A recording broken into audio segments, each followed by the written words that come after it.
Halo saudara-saudaraku yang terkasih di dalam Tuhan, dimanapun Anda berada.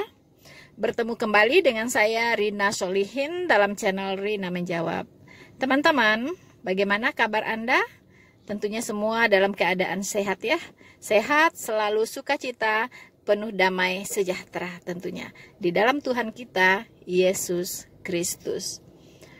Saudara-saudaraku yang terkasih di dalam Tuhan, saya berterima kasih yang sebesar-besarnya dan juga penuh ucapan syukur dan begitu bahagia ketika melihat komentar-komentar dari teman-teman yang luar biasa dari video saya yang berjudul Pendeta-Pendeta Bikin Malu, di mana saya membahas para pendeta yang melakukan sesuatu yang tidak pantas ya bagi seorang pendeta atau bagi seorang gembala.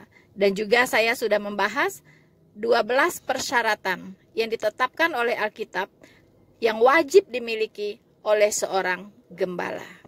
Dan saya bersyukur sekali teman-teman memahami apa yang saya sampaikan, dan video ini telah banyak memberkati teman-teman. Saudara-saudaraku yang terkasih, lebih dari 500-an komentar dari video tersebut. Hanya sebagian kecil saja yang tidak setuju dengan apa yang saya sampaikan. Sebagian besar dari teman-teman, puji Tuhan, ya, diberikan hikmat oleh Allah, diberikan satu pemahaman yang baik tentang firman-firman Tuhan yang saya sampaikan. Puji Tuhan.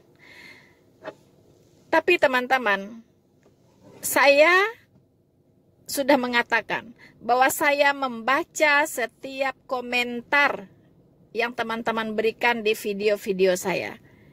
Tapi terkadang ada juga yang terlewatkan karena saking banyaknya. Untuk itu saya minta maaf kalau ada yang terlewatkan. Tetapi saya selalu berusaha untuk membaca setiap komentar dari teman-teman secara seksama, bukan asal baca, tidak. Saya baca secara seksama, teman-teman. Nah, saya bersyukur banyak sekali apresiasi yang teman-teman berikan untuk firman Tuhan yang disampaikan. Tapi teman-teman, saya tidak bisa hanya menerima komentar-komentar yang baik saja. Ya, saya tidak bisa hanya mensyukuri komentar-komentar yang baik saja, tetapi juga saya mensyukuri komentar-komentar yang rada-rada tidak baik, teman-teman. Dengan kata lain, yang protes terhadap konten yang saya bagikan. Saudara-saudaraku yang terkasih di dalam Tuhan, bukankah kita diajarkan harus bersyukur dalam segala hal? Ya, saya bersyukur dengan komentar-komentar yang positif dan membangun yang teman-teman berikan, dan juga saya bersyukur dengan komentar-komentar yang menjatuhkan, tentunya. Ya, komentar-komentar yang menjatuhkan ini akan saya pakai untuk hal-hal yang positif yang kembali membangun iman kita semua. Ya, untuk itu saya akan mengomentari balik, mengomentari kembali, ya, komentar-komentar yang saya lihat negatif dan menjatuhkan. Untuk itu saya berharap teman-teman bisa menyaksikan video ini dari awal sampai selesai.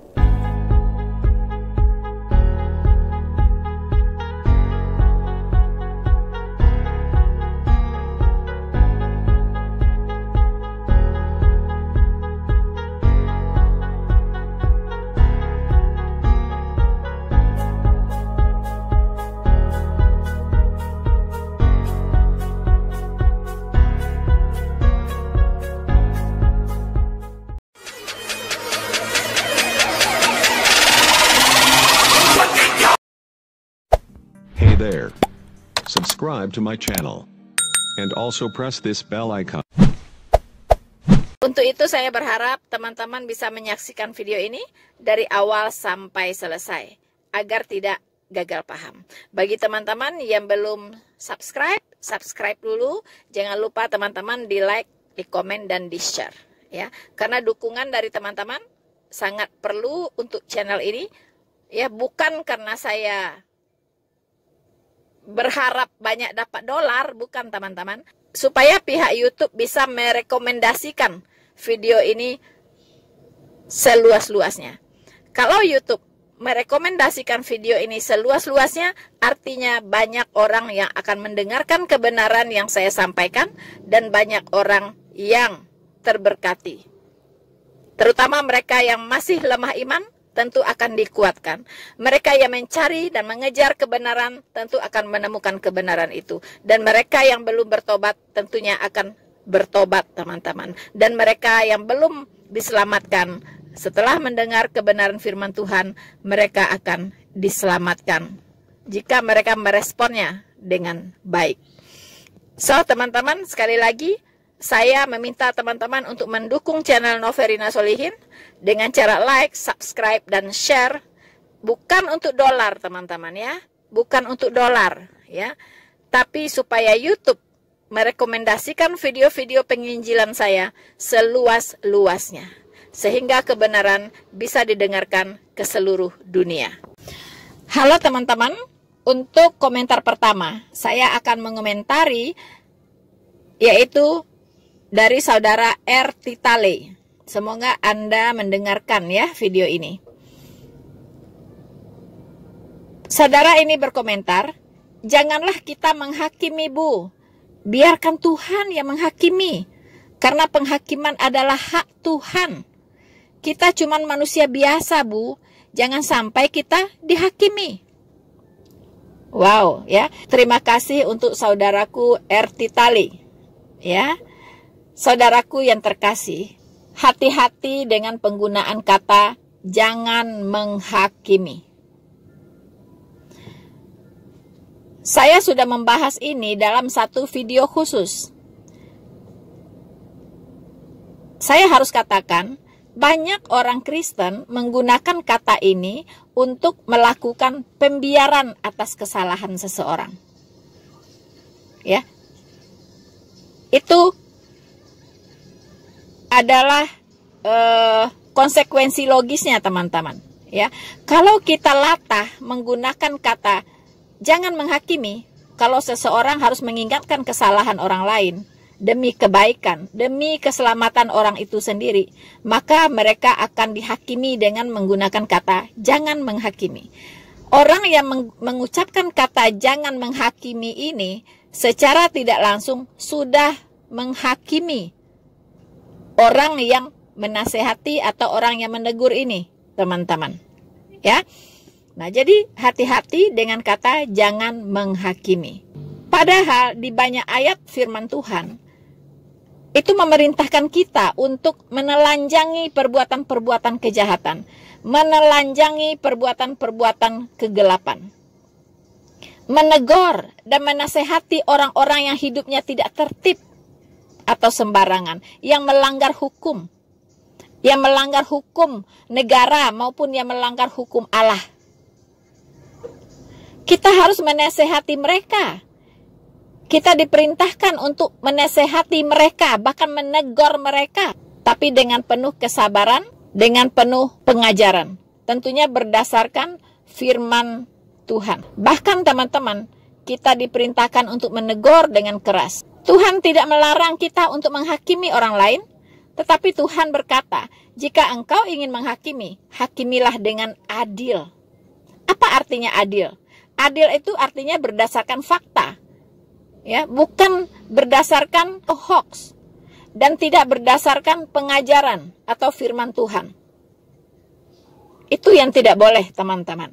Untuk teman-teman ketahui, dasar saya untuk menjadi seorang YouTuber sebagai penginjil dan apologet Kristen, apa yang mendasari pelayanan saya terjun sebagai YouTuber, ya, khusus dalam hal penginjilan dan apologet Kristen, yaitu didasarkan kepada 2 Timotius 4 ayat 2-5.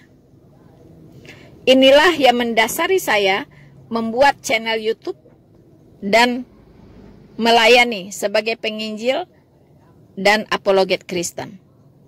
Saya akan bacakan untuk kita semua. Beritakanlah firman, siap sedialah baik atau tidak baik waktunya. Nyatakanlah apa yang salah, tegurlah dan nasihatilah dengan segala kesabaran dan pengajaran. Karena akan datang waktunya, orang tidak dapat lagi menerima ajaran sehat, tetapi mereka akan mengumpulkan guru-guru menurut kehendaknya untuk memuaskan keinginan telinganya. Mereka akan memalingkan telinganya dari kebenaran dan membukanya bagi dongeng. Tetapi kuasailah dirimu dalam segala hal, sabarlah menderita, lakukanlah pekerjaan pemberitaan Injil, dan tunaikanlah tugas pelayananmu. Maha benar Allah dengan segala firman-Nya. Teman-teman, 2 Timotius 4 ayat 2-5. Ini adalah tugas yang diberikan kepada seorang penginjil dan apologet. Untuk menegur, untuk menasehati, untuk menyatakan apa yang salah, untuk memberitakan firman, baik atau tidak baik waktunya.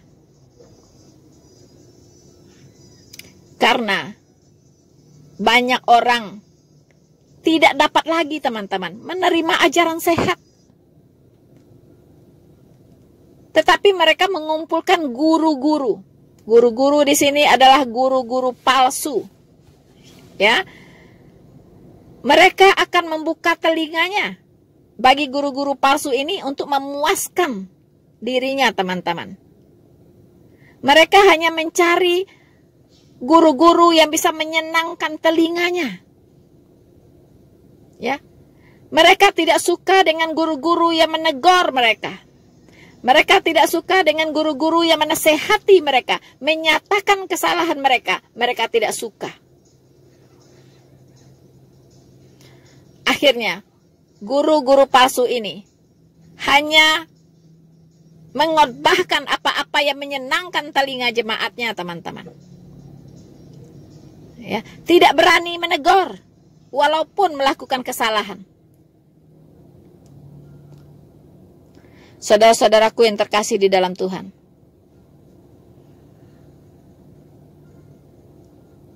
di gereja saya memang sangat ketat.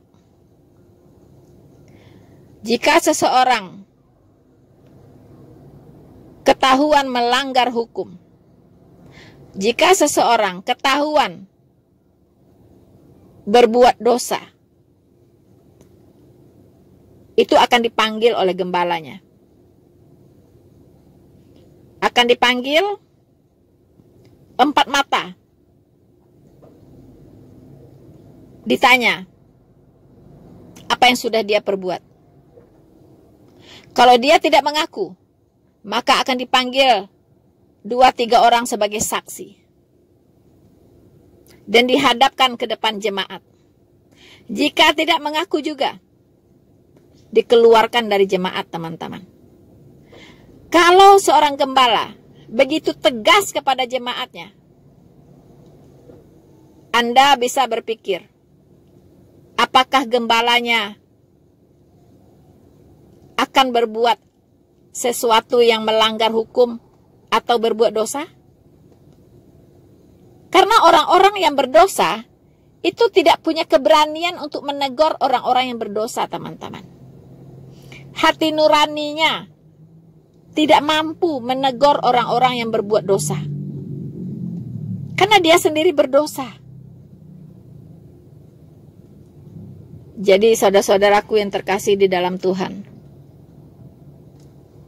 hati-hati dengan kata jangan menghakimi. Karena dengan mengucapkan kata tersebut, Anda sudah menghakimi saya. Alkitab mengatakan, jika engkau ingin menghakimi, hakimilah dengan adil. Dan itu saya lakukan sesuai dengan tugas saya sebagai penginjil dan apologet. Dasar dari tugas saya adalah 2 Timotius 4 ayat 2 yang sudah saya bacakan tadi. Saya harap saudaraku R. Titali memahami ini. Tuhan Yesus memberkati Anda. Maranatha.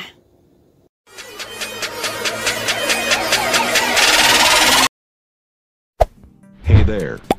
Subscribe to my channel. And also press this bell icon. Saudara-saudaraku yang terkasih di dalam Tuhan, saya juga tertarik untuk mengomentari komentar dari saudara Jejak Gelisah. Saya tidak tahu apakah ini ibu, apakah ini bapak, ya. Namanya cukup mengenaskan ya, Jejak Gelisah. Seperti tidak ada pengharapan, teman-teman ya. Saya bacakan apa yang ditulis oleh Jejak Gelisah ini. Katanya judulnya pendeta-pendeta bikin malu. Yes, itu adalah judul video saya yang terakhir ya, teman-teman. Yang benar judulnya katanya adalah pendeta-pendeta saling bikin malu. Termasuk pembuat konten ini. Oh, jadi dia mengira saya mempermalukan pendeta itu. Sementara pendeta itu mempermalukan saya, begitu ya. Jadi dia mengira saya pendeta ini, teman-teman ya. Ini sebuah kesalahan besar. Saya bukan pendeta ya, saudara Jejak Gelisah. Saya bukan pendeta. Saya adalah penginjil dan apologet, ya. Mengapa saya bukan pendeta? Karena saya tidak memenuhi syarat sebagai seorang pendeta. Ya, nanti akan saya jelaskan lagi mengapa saya tidak memenuhi syarat. Sabar ya. Nah, dia menulis lagi, teman-teman. Sudah malu ditambah malu demi gaji recehan YouTube, atau demi kebenaran, atau demi mengotori ajaran Kristen. Ya, demi apa nih ya? Jadi saya membuat konten ini apakah demi recehan YouTube, atau demi kebenaran, atau demi mengotori ajaran Kristen? Nah, dia bertanya ini, teman-teman ya. Medsos yang sangat berguna telah disalahgunakan katanya, terutama mereka yang cari popularitas dengan cara saling menjatuhkan.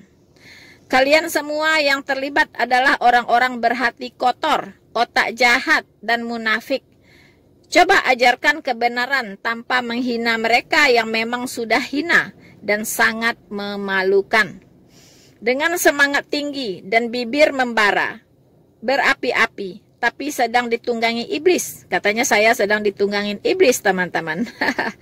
Ya, semua perbuatan hujat akan dicatat. Ya, jadi dia katakan saya menghujat ya, menghujat pendeta ya, teman-teman. Tapi saya juga tidak menghujat ya. Saya hanya menyatakan apa yang benar. Saya tidak menggunakan kata-kata kotor ya, binatang dan sebagainya. Tidak ada. Boleh Anda lihat di YouTube saya. Ya, saya berpikir kalau menggunakan satu kata pasti saya akan pikirkan. Kata apa yang terbaik akan saya ucapkan begitu. Oke, saya teruskan. Coba ajarkan kebenaran katanya, tanpa menghina mereka yang memang sudah hina dan sangat memalukan. Dengan semangat tinggi dan bibir membara, berapi-api, tapi sedang ditunggangi iblis. Semua perbuatan hujat akan dicatat. Domba Kristus yang taat tidak akan berbuat seperti ini, dan tidak ada ajaran untuk saling menghakimi. Renungkanlah. Wow. Ya, saya disuruh merenung, teman-teman. Ya kan? Saudara Jejak Gelisah. Salam kenal ya. Jejak Gelisah, saya kira Anda yang sedang dipakai iblis. Mengapa? Karena saya lihat Anda sedang ditunggangi iblis untuk menghalang-halangi orang yang memberitakan kebenaran firman Tuhan. Berarti Anda sedang melawan Tuhan. Saya memberitakan kebenaran. Coba Anda simak video saya dari awal sampai selesai. Semuanya berdasarkan kebenaran firman Tuhan yang saya bagikan. Jika Anda tidak setuju dengan apa yang saya paparkan, berarti Anda melawan firman Tuhan. Anda menuduh firman Tuhan, menghujat para pendosa tersebut. Ya. Jadi, sebenarnya Anda sedang melawan Tuhan, karena Anda sedang melawan firman-Nya. Anda tidak setuju firman-Nya saya bagikan. Sadarkah Anda? Mengenai apa yang saya sampaikan, itu sudah tugas saya sebagai seorang penginjil dan apologet Kristen. Maaf, saya tunduk kepada firman Tuhan. Berbeda dengan Anda. Anda berusaha melawan firman Tuhan. Yang mendasari pelayanan saya sebagai penginjil dan apologet, tadi sudah saya bacakan, yaitu 2 Timotius 4 ayat 2-5. Beritakanlah firman, siap sedialah, baik atau tidak baik waktunya. Nyatakanlah apa yang salah, tegurlah dan nasihatilah dengan segala kesabaran dan pengajaran. Karena akan datang waktunya, orang tidak dapat lagi menerima ajaran sehat, tetapi mereka akan mengumpulkan guru-guru menurut kehendaknya untuk memuaskan keinginan telinganya. Mereka akan memalingkan telinganya dari kebenaran dan membukanya bagi dongeng. Tetapi kuasailah dirimu dalam segala hal, sabarlah menderita, lakukanlah pekerjaan pemberitaan Injil, dan tunaikanlah tugas pelayananmu. Maaf, ya. Maaf saudara jejak gelisah. Apakah Anda ingin mengatakan firman itu mengajarkan orang untuk menghakimi orang lain? Karena di sini disuruh menegur, disuruh menyatakan apa yang salah. Ya, disuruh menasehati orang-orang yang melakukan kesalahan itu. Apakah Anda pikir firman Tuhan ada yang bertabrakan? Di satu sisi melarang menghakimi, di satu sisi menyuruh orang menghakimi. Tidak, firman Tuhan tidak ada yang salah. Tetapi banyak orang Kristen tidak paham. Tidak paham ayat-ayat Alkitab itu tidak berdiri sendiri.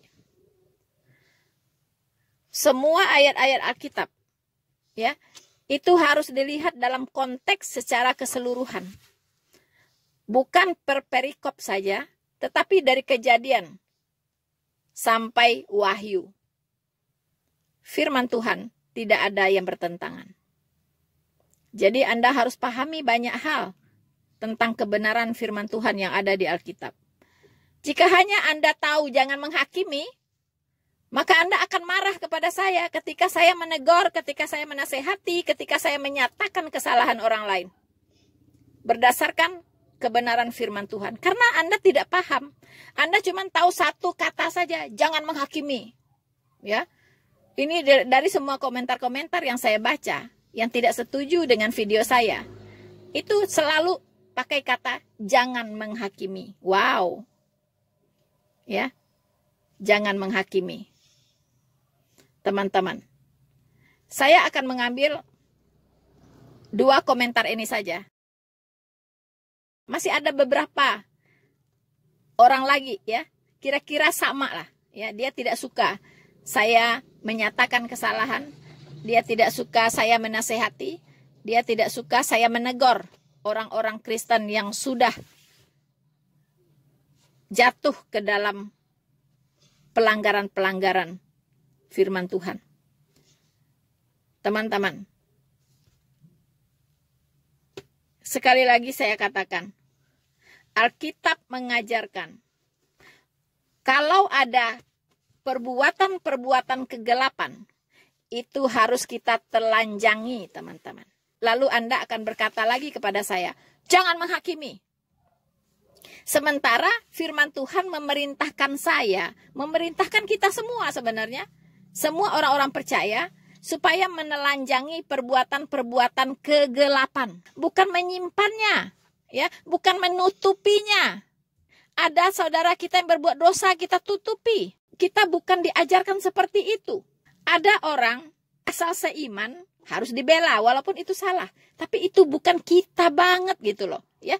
Ajaran Tuhan di Alkitab tidak seperti itu. Ya katakan ya, tidak katakan tidak. Selebihnya dari si jahat atau iblis. Itu yang diajarkan. Ya. Telanjangilah perbuatan-perbuatan kegelapan. Mungkin Anda belum pernah membaca ayat ini. Mari kita buka Efesus 5 ayat 11 sampai 13. Janganlah turut mengambil bagian dalam perbuatan-perbuatan kegelapan yang tidak berbuahkan apa-apa. Tetapi sebaliknya, telanjangilah perbuatan-perbuatan itu. Catat, garis bawahi. Telanjangilah perbuatan-perbuatan itu. Sebab menyebutkan saja pun apa yang dibuat oleh mereka di tempat-tempat yang tersembunyi telah memalukan. Telah memalukan, teman-teman. Tetapi segala sesuatu yang sudah ditelanjangi oleh terang itu menjadi nampak. Ya. Apa itu terang itu? Yaitu firman Tuhan. Ya. Tetapi segala sesuatu yang sudah ditelanjangi oleh terang itu menjadi nampak. Sebab semua yang nampak adalah terang. Jadi, saya harap Anda jejak gelisah. Jangan sampai Anda menjadi bagian dari perbuatan-perbuatan kegelapan ini. Dengan cara apa? Dengan cara Anda menutupnya rapat-rapat. Ya, sementara Tuhan perintahkan telanjangilah perbuatan-perbuatan kegelapan itu. Supaya apa? Supaya nampak. Ya, supaya nampak. Terang benderang. Sehingga banyak orang bisa mengambil hikmahnya. Banyak belajar dari perbuatan-perbuatan itu. Dan dampak-dampaknya. Banyak belajar dari kebenaran firman Tuhan. Saya harap Anda renungkan apa yang saya sampaikan ini dan bertobatlah. Dan bertobatlah.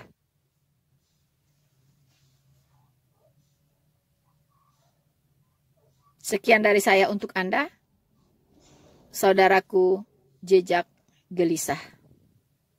Tuhan Yesus memberkati Anda.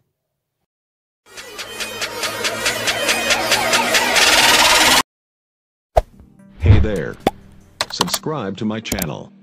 And also press this bell icon. Saudara-saudaraku yang terkasih di dalam Tuhan, saya akan mengomentari lagi, yaitu dari saudara Lim Ju Peng. Saya akan membacakan komentar dari Lim Ju Peng. Kalau gembala YouTube saya, pasti memenuhi syarat, yaitu Debbie Bashir. Teman-teman, tahukah Anda, sekarang sudah ada namanya gereja online. Saudara Lim Ju Peng ternyata ikut kebaktian online, berarti ada jemaat online ya. Dan gembalanya adalah Debbie Bashir katanya. Dan itu katanya memenuhi syarat, pasti memenuhi syarat.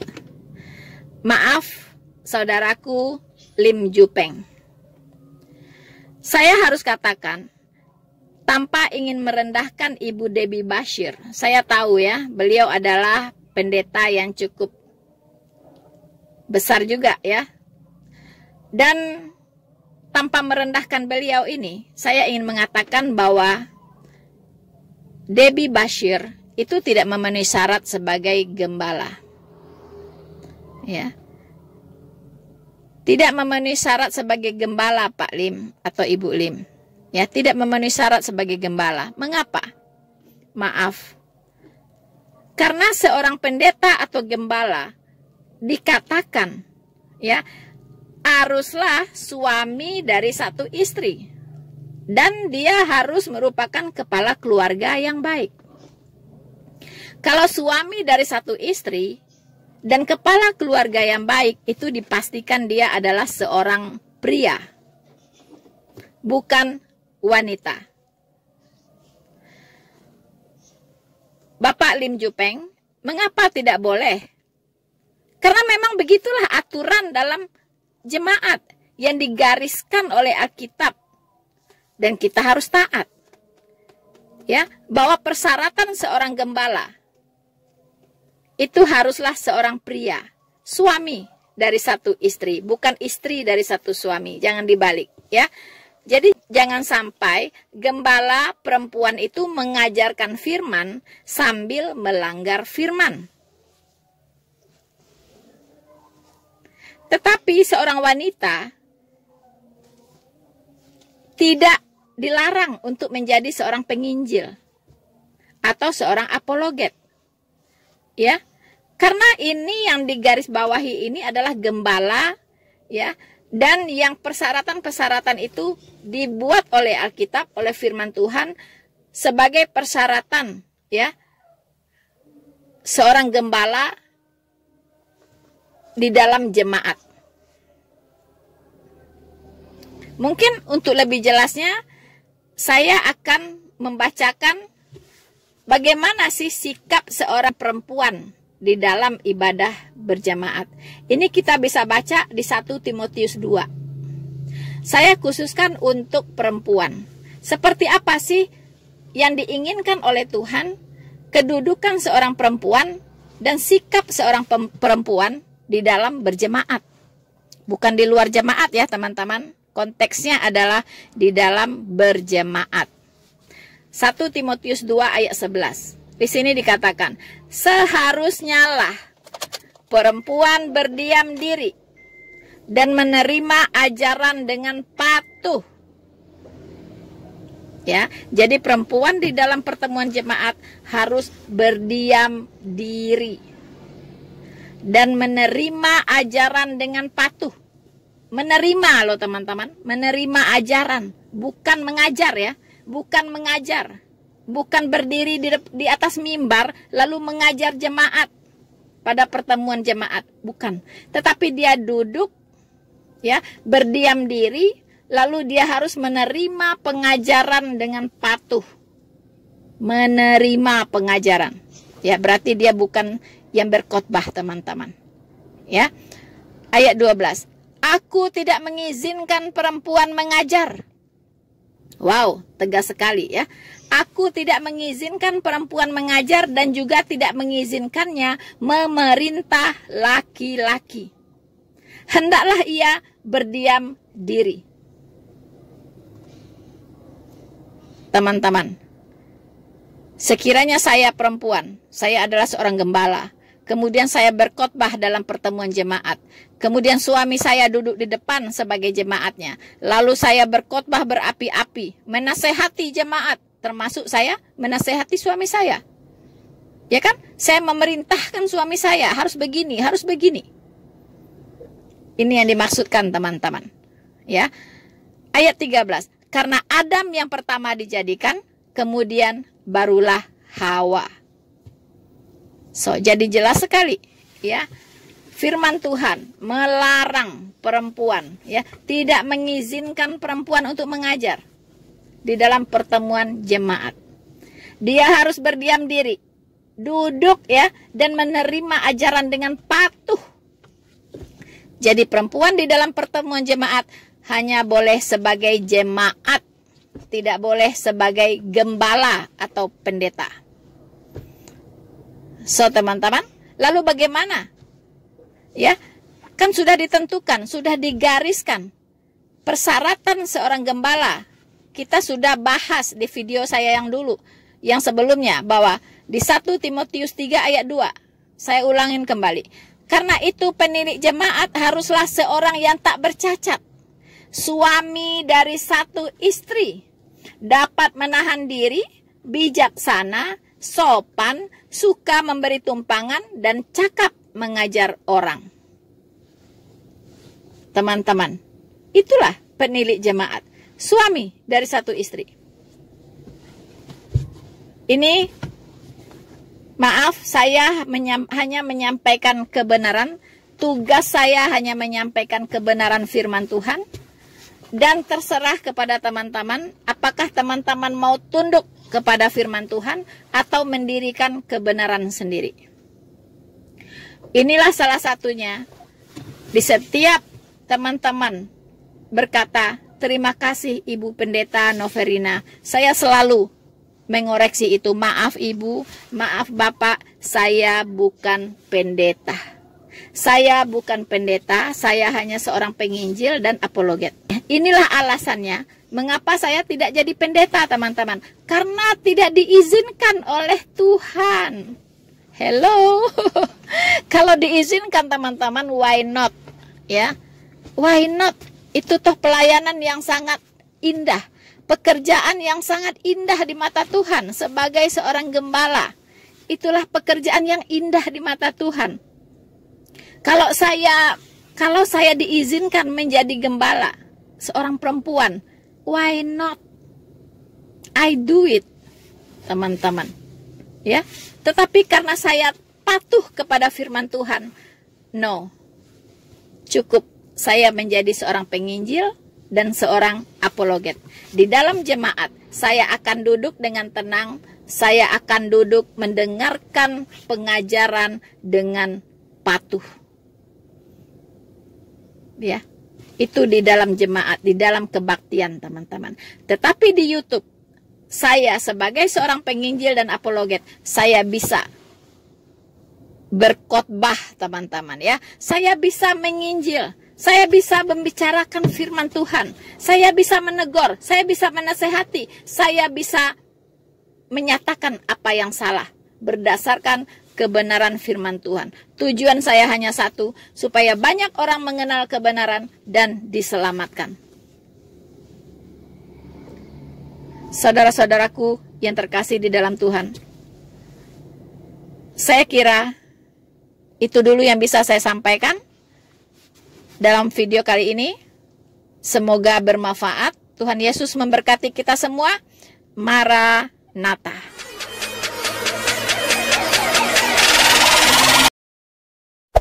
Hey there. Subscribe to my channel. And also press this bell icon.